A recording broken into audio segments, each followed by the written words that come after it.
China is sending mercenaries to protect overseas Chinese projects. But they're also involved in some pretty shady things. They're being trained by Americans.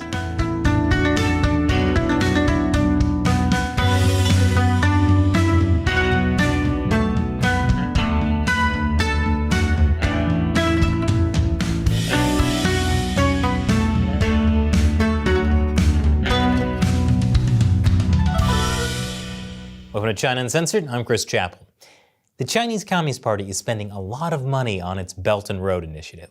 That's China's multi-trillion-dollar infrastructure plan to spread trade. And more importantly, to spread political influence over the entire world.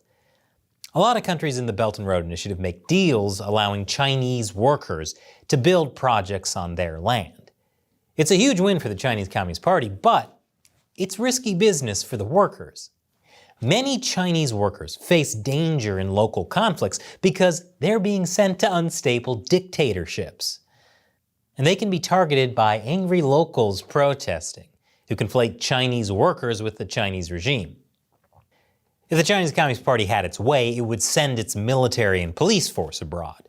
Yes, to protect its workers, but also to protect its own political interests. But it can't send its military, so instead, it sends Chinese mercenaries. China is sending private security companies, also known as PSCs. Private security is becoming a must for Chinese companies working in unstable regions, especially after a recent spate of attacks and kidnappings. The private security and bodyguard business is booming in China. Billionaires, millionaires and powerful business people need more and more protection. And sometimes the personal bodyguards serve as a symbol of their status and prestige. China technically bans private military companies, the kind that provide direct support for combat operations, but they do allow private security companies, PSCs, to focus on non-combat roles. Those are things like bodyguarding and site security. And Chinese law even allows these companies to use firearms in some of their services. And the line between military and private security is a bit blurry, and that's okay. Because the Chinese regime sees a lot of advantages to putting these PSCs in Belt and Road countries. They're relatively low profile and they're cheap. Overseas PSCs provide services ranging from security at project sites to armed escort, mine clearances, emergency rescues, and even maritime security. But they operate in a legal gray zone, because even though they're technically not military, they're still basically mercenaries. Chinese domestic laws don't apply to their international activities, so technically they have to abide by local host countries' laws. But they don't always do that. Sometimes this comes back to bite them, especially if Chinese PSCs run into conflict with local police forces. That's why Cambodia banned foreign security guards in 2019. Despite the risks, they can be useful for protecting Chinese state interests with plausible deniability. If they get caught doing something bad, the Chinese Communist Party can say, you know, they're just a private company doing their own thing. I didn't make them do that. The message from Beijing is that Chinese PSCs are neither an extension of the People's Liberation Army nor an armed wing of the Chinese Communist Party. So essentially, it's kind of like when someone writes, "My tweets are my own opinions and don't reflect my employer." Well, instead of tweets, it's roughing up some locals. Some analysts say PSCs are an extension of the Chinese Communist Party, and it's easy to see why. Almost all these companies share links with the police and military. Most of their CEOs previously worked in the state security apparatus. And Chinese law requires armed PSCs to be at least 51% state-owned. So there really isn't any Chinese security company that's truly private. Which shouldn't be a surprise, since in China, nothing is truly private. That's kind of the whole point of communism. And the Chinese regime is using PSCs for some sketchy things overseas. I'll tell you what those are right after the break. Welcome back. China is using private security companies to protect its interests abroad. It's a great alternative to using official military forces or police. The research that's been done on Chinese PSCs is pretty limited, so it's hard to see the full scope of their operations. But in addition to all the PSCs operating inside China, there are an estimated 20 to 40 of these companies overseas, with security personnel stationed in dozens of countries. The Chinese Communist Party sees a lot of potential in PSCs. They could play a greater role worldwide to advance Chinese interests. It's especially important given the increasing security threats Chinese infrastructure projects face. The choice to hire Chinese PSCs is a top-down decision from Beijing to keep its security business handled on its own without interference from third countries.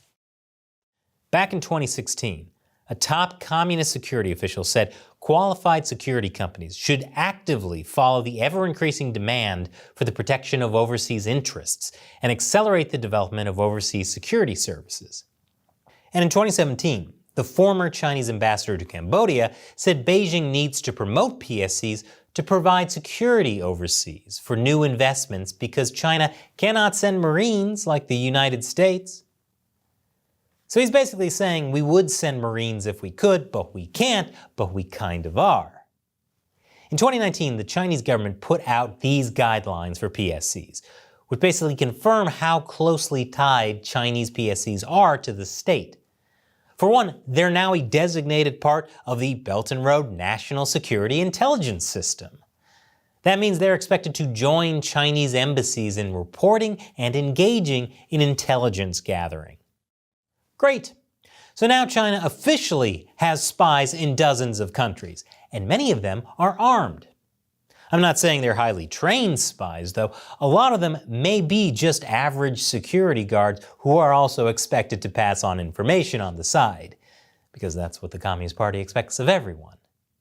But along with Chinese private security companies overseas comes organized crime. One notorious example is Wan Kuok-koi. He's the former leader of the 14K Triad. It's one of the largest Chinese organized crime groups in the world. Wan's nickname is Broken Tooth. He spent 14 years in prison, but after his release 10 years ago, Wan tried to reinvent himself as a totally normal private businessman. He's been expanding his operations in Southeast Asia through his own security venture called Hongmen Security Company. He does this under the guise of supporting the Belt and Road Initiative. As one report says, China's private security company industry provides cover for people with ties to organized crime, like Wan, to run armed companies in a host country. Wouldn't want that here in the US. And in fact, in 2020, the US put sanctions on him for his alleged criminal activity in Cambodia and Malaysia. As the US Treasury said, because of Wan's connections to the Chinese Communist Party, his activities continue a pattern of overseas Chinese actors trying to paper over illegal criminal activities by framing their actions in terms of China's Belt and Road Initiative. The Chinese private security market is ripe for corruption and potential threats to smaller countries. But Chinese PSCs also face a lot of hurdles. I'll explain after the break. Welcome back.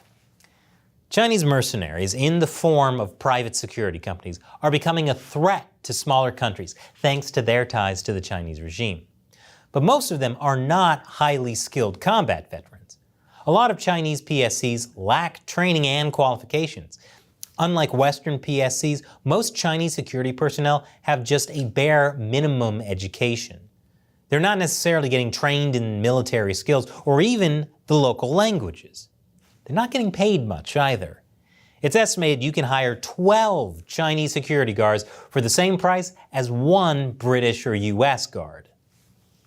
So, low-wage, unskilled workers. But low-wage, unskilled workers with guns. It's no surprise that Chinese PSCs have a hard time retaining employees. And that makes it hard for them to gain experience. It's like working at McDonald's, but with more dangerous conditions. And they're also expected to spy on people.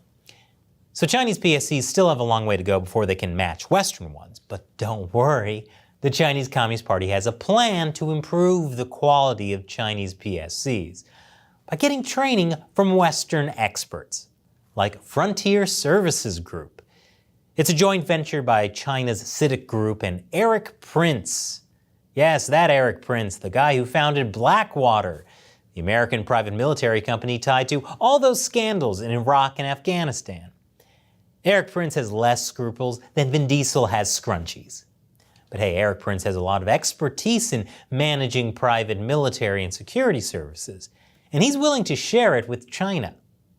Prince's Frontier Services Group provides training at Beijing's International Security Defense College. And fun side note, a few years ago, he also had plans to build a training center in Xinjiang, where China is committing genocide against ethnic minorities.